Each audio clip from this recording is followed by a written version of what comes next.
Então vamos voltar ao nosso assunto da semana passada, que nós iniciamos. Quem lembra mesmo qual que é o assunto, que eu já esqueci? A pirâmide. A imagem. O cérebro grava e registra a imagem. O Jorge... Eita! Somos espírito, alma e corpo. O homem, 3D. 3D. Tripartite. Nós falamos e fizemos até a comparação, para a gente não esquecer também, da nossa vida, desse homem tripartite com o aparelho celular. Temos o aparelho, temos a bateria e temos as informações dentro dele. O aparelho, por si só, sem a bateria e sem as informações, serve para nada. O aparelho com as informações sem a bateria também serve para nada. O aparelho com a bateria sem as informações, com as informações sem a bateria, bateria e informações sem o aparelho. Então nós precisamos dos três, do todo. E assim nós somos: corpo, alma e espírito.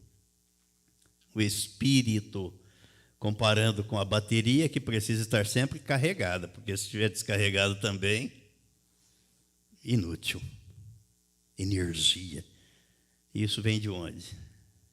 De Deus. As informações que nós temos, os registros no nosso cérebro, na nossa mente, e que devemos atualizar todos os dias, né? Atualizar, renovar todos os dias. O espírito, para se comunicar, ter comunhão, conectar com Deus. A alma, os registros daquilo que vivenciamos desde a nossa concepção, no ventre da nossa mãe. O cérebro vem armazenando e registrando. E o corpo, a carcaça, que veio do barro, mas o apóstolo Paulo diz na segunda carta aos Coríntios, no capítulo 4, que tudo que está nele aqui é do poder, resultado do poder de Deus, para que Deus seja glorificado. Então devemos cuidar do corpo também. Espírito, alma e corpo. Essa é a ordem que o apóstolo Paulo coloca na primeira carta aos Tessalonicenses, no capítulo 5, versículo 23. O mesmo Deus da paz vos santifique em tudo. E o vosso espírito, alma e corpo sejam conservados íntegros e irrepreensíveis na vinda de nosso Senhor Jesus Cristo. É para serem conservados íntegros. Aí nós falamos a respeito, começamos, a falar a respeito do Espírito, e nós paramos aqui e mencionamos o texto de Provérbios, capítulo 20, no versículo 27, onde ele diz que o Espírito do homem é a lâmpada do Senhor, a inteligência e o discernimento humano revelam tudo o que se passa no corpo. Quer dizer que aquilo que aprendemos na formação de terapeuta não está errado, está certo. O que está armazenado no inconsciente se revela e somatiza no corpo físico. O corpo fala. A inteligência e o discernimento humano revelam tudo o que se passa no corpo. Aí lembro que li o último texto da semana passada, o texto que está no livro de Eclesiastes. Eclesiastes, capítulo 12, versículo 7. Está escrito assim: e o pó volte à terra como o era. Veio do pó. Por isso que sepultamos os mortos. E o espírito volte a Deus, que o deu. E a alma? Não é? Sempre que eu li esse texto, eu ficava com essa dúvida. Mas o espírito volta a Deus porque ele deu, ele soprou o espírito, o fôlego de vida, e o homem passou a ser alma vivente, foi feito do barro. Mas e a alma? Somos seres tripartites, holísticos. Primeira vez que eu vi essa palavra, eu associei essa palavra com algo místico, sabe? Aí eu fui procurar no dicionário, a gente tem que procurar, né? Aí eu descobri que não tem nada a ver. Holístico quer dizer completo, no todo, o ser humano. Somos compostos de 3 partes e somos seres integrais: espírito, alma e corpo. O Senhor santifica pela palavra, não apenas o espírito. Daí eu vejo o quanto nós vivemos uma vida na ignorância, desconhecendo esse assunto. Nasci de novo, pronto, está resolvido. Mas como está resolvido se Jesus diz que no mundo nós vamos passar por aflições é para termos bom ânimo? Tem alguma coisa aí que não se coaduna, não fecha. E o texto bíblico está dizendo que o mesmo Deus da paz nos santifique em tudo. E ele cita o espírito, a alma e o corpo. O apóstolo Paulo está dizendo que nós devemos passar pelo processo de transformação, pela renovação da mente. Depois ele escreve a Timóteo e diz que Deus não nos deu espírito de covardia, mas de poder, de amor. Então tem alguma coisa que nós precisamos conhecer, saber, entender, compreender. O espírito humano foi dado por Deus ao homem feito do barro. Por isso, na morte do homem, o espírito volta para Deus. É meu, é dele. Eu dei, o barro, a matéria se decompôs, não tem vida, volta para mim, volta para ele. O livro do profeta Zacarias, no capítulo 12, versículo 1. Vejam o que mais ele diz a respeito do Espírito. E é bom a gente prestar atenção que esse Espírito aqui é com E minúsculo. É o Espírito do homem, não é o Espírito Santo que ele está falando aqui, tratando aqui. Zacarias capítulo 12, versículo 1. Sentença pronunciada pelo Senhor contra Israel. Fala o Senhor, o que estendeu o céu, fundou a terra e formou o espírito do homem dentro dele. Então Deus dotou o ser humano do espírito. Na verdade, agora vejam o livro de Jó. Jó, capítulo 32,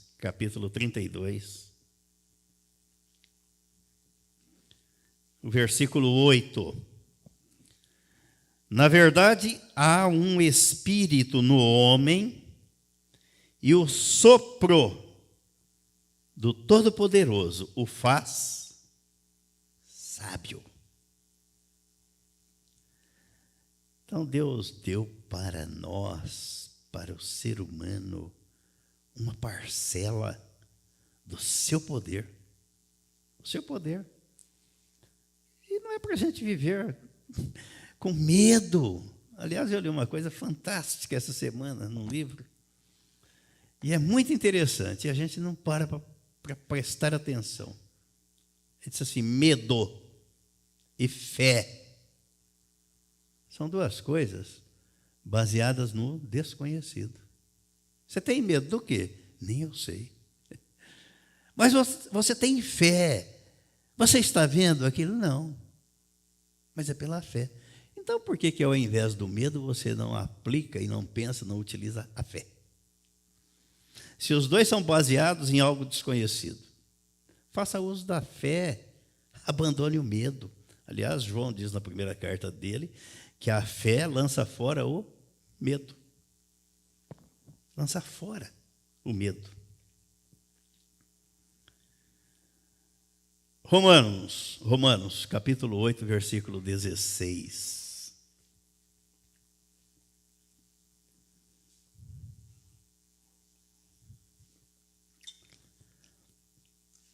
O próprio Espírito, e esse com E maiúsculo, Espírito Santo, testifica com o nosso espírito que somos filhos de Deus. Gente, isso aqui para mim é muita coisa, significa muita coisa. De quem que você é filho? De Deus. Quem é o seu pai? Deus. Quem é ele? Criou tudo isso aqui. É o meu pai. E como é que você vive? Com medo, inseguro, depressivo, ansioso. Vocês prestaram atenção no texto de Provérbios dessa semana que eu coloquei no grupo? Tem muita gente que não lê, não é? Tem muita gente que não lê. Mas vale a pena vir aqui, olha. Foi Provérbios 12, o versículo 25. Ele diz, o coração ansioso deprime o ser humano. Percebe que uma coisa leva a outra? A ansiedade leva à depressão. Porque a pessoa fica tão ansiosa e com medo, apavorada. Porque a ansiedade é isso, ela passa a imagem de medo, de insegurança. Aí ela cai em depressão. Uma arrasta a outra. Aí diz mais uma palavra de encorajamento o anima. A palavra de encorajamento, a terapia, ao processo terapêutico. Por que você está assim? Vamos pensar um pouquinho.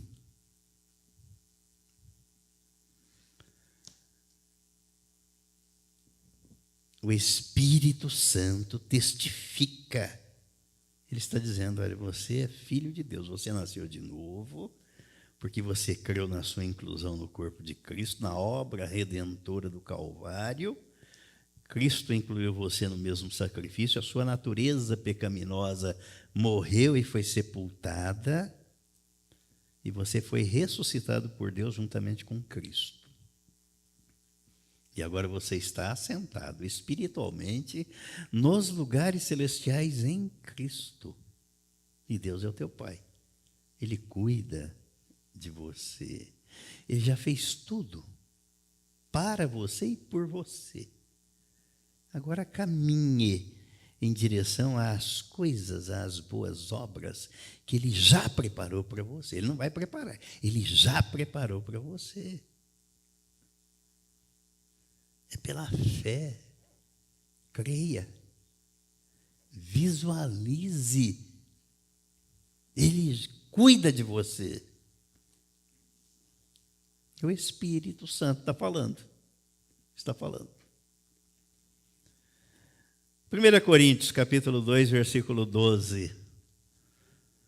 2:12. 1 Coríntios. Ora, nós não temos recebido o Espírito do mundo, e sim o Espírito que vem de Deus, para que conheçamos o que por Deus nos foi dado gratuitamente.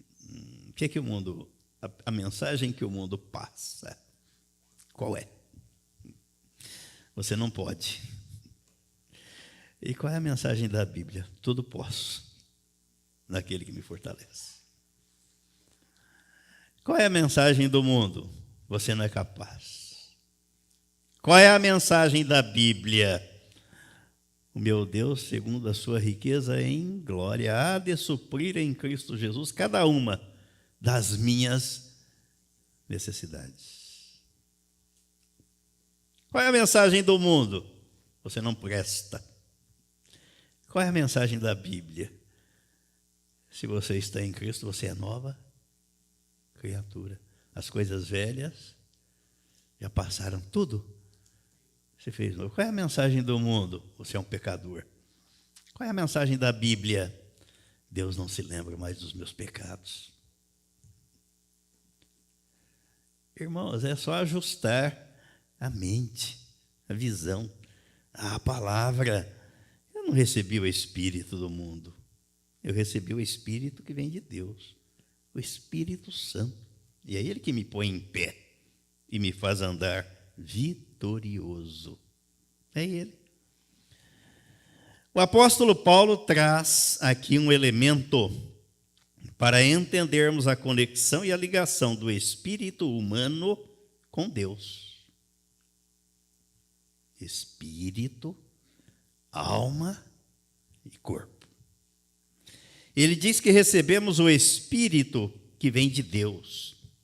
Obviamente, ele se refere ao Espírito Santo em comunhão com o Espírito do homem, para estabelecer a ligação com o seu Criador, Senhor e Salvador, por meio de Jesus Cristo, após a nossa regeneração, num processo de santificação diário, todos os dias e progredindo sempre. Aqui não dá para ninguém dizer assim, ó, já chega, tá bom, basta, estou satisfeito. Não dá. Aqui é até o dia da volta de Cristo, até o dia da volta dele, ou da nossa partida. Tem um texto aqui na Bíblia que, para mim, deixa isso bem claro, essa questão espiritual, como é que ela funciona. É um texto lá do livro do profeta Ezequiel, o capítulo 37. 37. Versículos 1 a 14. Esse foi outro dos vídeos que eu vi ontem no YouTube, né? Que veio a imagem, aquele vale cheio de ossos. O profeta Ezequiel. E Deus manda o profeta ir lá, vai lá. O vale cheio de ossos. Veio a mim a palavra do Senhor. Ele me levou pelo Espírito do Senhor, vê que é o Espírito Santo, e me deixou no meio de um vale que estava cheio de ossos, e me fez andar ao redor deles. Eram muito numerosos na superfície do vale e estavam sequíssimos. Não tinha vida. Um monte de ossos. O esqueleto humano.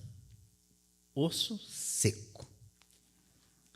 Então me perguntou: filho do homem, acaso poderão reviver estes ossos? Respondi: Senhor Deus, tu o sabes. Quem sou eu? O que é que eu posso fazer? Disse-me ele: profetiza a estes ossos e dize-lhes: ossos secos, ouvi a palavra do Senhor. Quer dizer que a palavra gera vida, ela é poderosa, porque pela palavra Deus trouxe à existência o que não existia. Fez tudo. E pela palavra ele fez e gera um novo homem. Pela palavra. Isso é outra coisa que me impressiona, mostrar a clareza da divisão. O homem natural foi feito do barro, mas o novo homem, a nova criatura, pela palavra. Não é do barro, é pela palavra. Versículo 5. Assim diz o Senhor, Deus a estes ossos: eis que farei entrar o Espírito em vós e vivereis.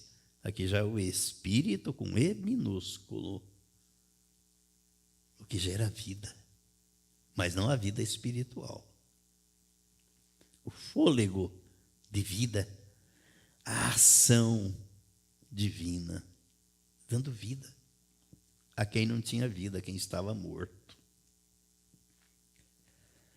Porei tendões sobre vós, farei crescer carne sobre vós estenderei pele e porei em vós o Espírito e vivereis, e sabereis que eu sou o Senhor.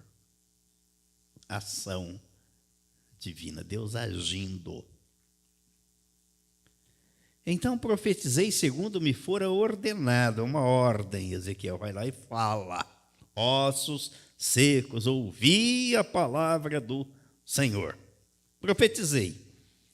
E enquanto eu profetizava, houve um ruído, um barulho de ossos que batiam contra ossos e se ajuntavam, cada osso ao seu osso.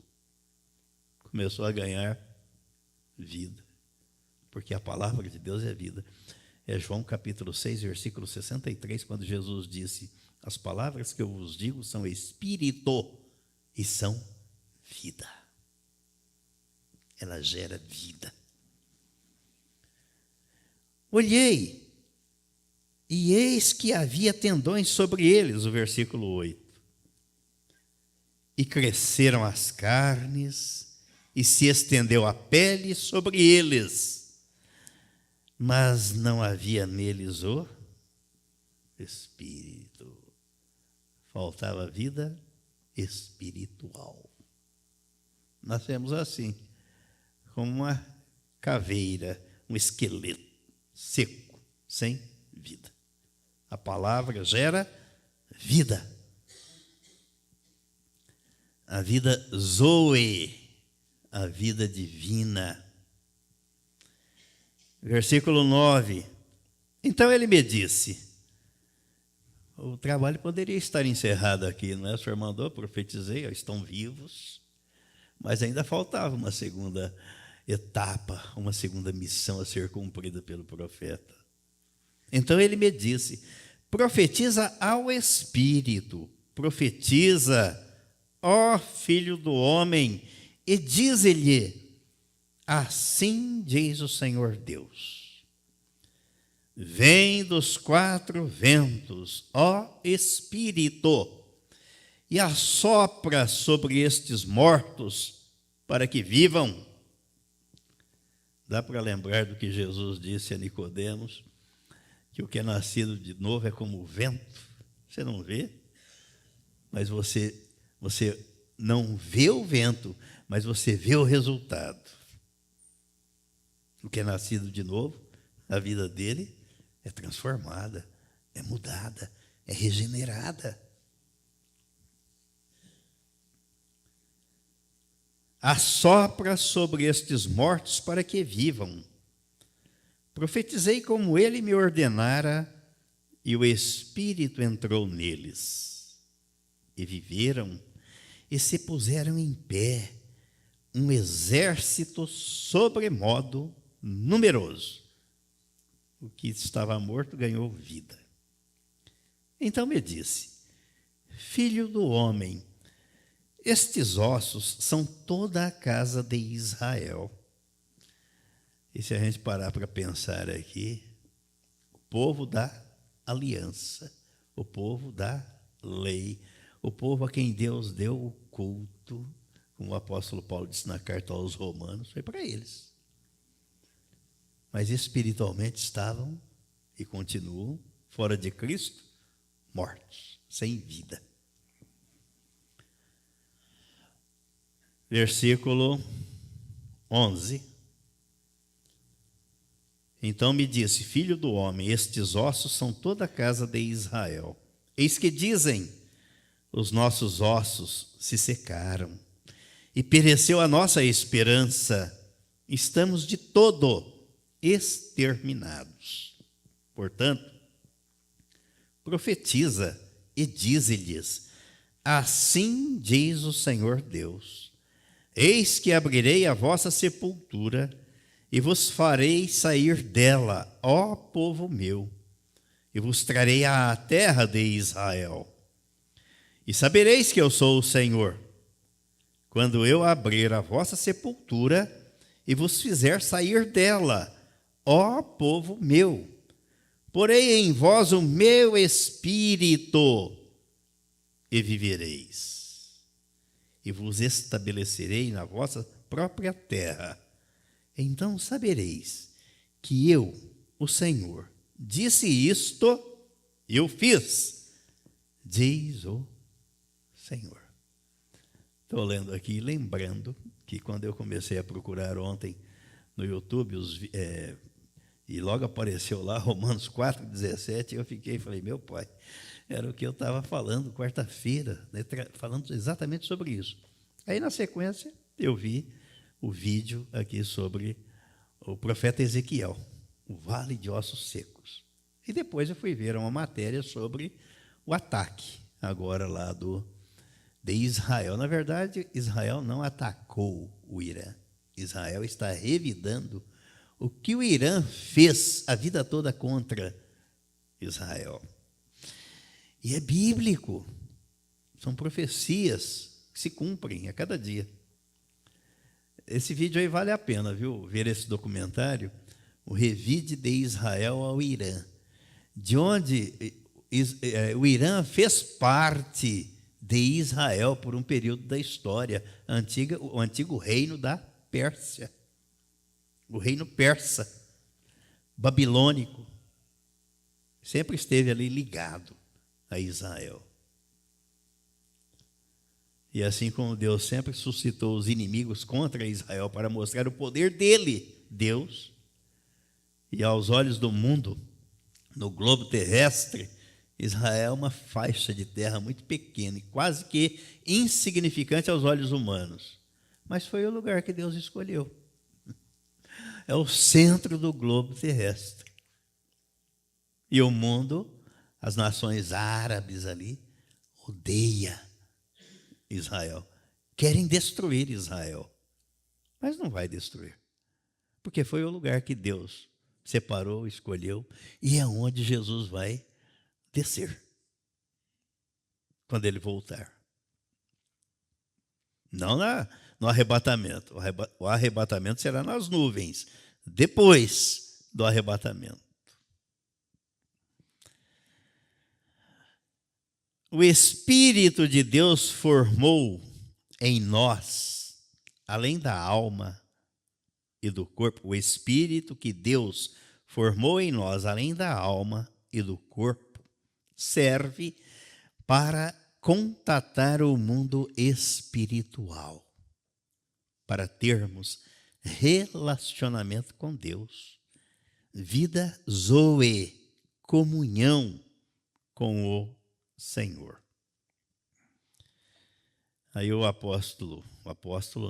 autor da carta aos Hebreus, capítulo 12, no versículo 14, ele mostra aí que essa é uma ação que nós devemos desenvolver dia a dia. Veja o que ele diz aí, Hebreus 12, 14. Esforçai-vos para viver em paz com todas as pessoas e em santificação, sem a qual ninguém verá o Senhor. Olha, esforçai-vos. Deus não vai fazer isso por você. Ele santifica, mas você deve querer, buscar a santificação. Esforçai-vos para viver em paz. Quando Deus disse para Caim, Caim, é razoável essa tua ira? Se você proceder bem, proceder corretamente, não serás aceito? O pecado está à sua porta, mas cabe a você, Caim. Não sou eu quem vai fazer isso por você, Caim. Olha, nós precisamos prestar atenção nos detalhes, porque eles fazem a diferença. Deus santifica, santifica, mas a palavra dele está dizendo: esforçai-vos para viver em paz com todas as pessoas e em santificação. A ação é tua, é sua, sem a qual ninguém verá o Senhor. O homem sem vida espiritual, a vida zoe, não funciona. Está perdido, morto, sem Deus, sem rumo e sem direção. A tradição religiosa, a posição social ou a formação acadêmica não podem proporcionar o verdadeiro conhecimento de Deus. Somente a santificação nos permite ver o Senhor. E quem vê a Deus, vê mais longe, vê ainda melhor e vê em todas as direções. Quem vê a Deus vive uma vida abundante, abençoada, plena e próspera. Podemos dizer amém? Amém. Então, na próxima semana, se o Pai nos permitir, nós vamos falar sobre a alma. Falamos sobre o Espírito e depois falaremos sobre a alma. Em nome de Jesus.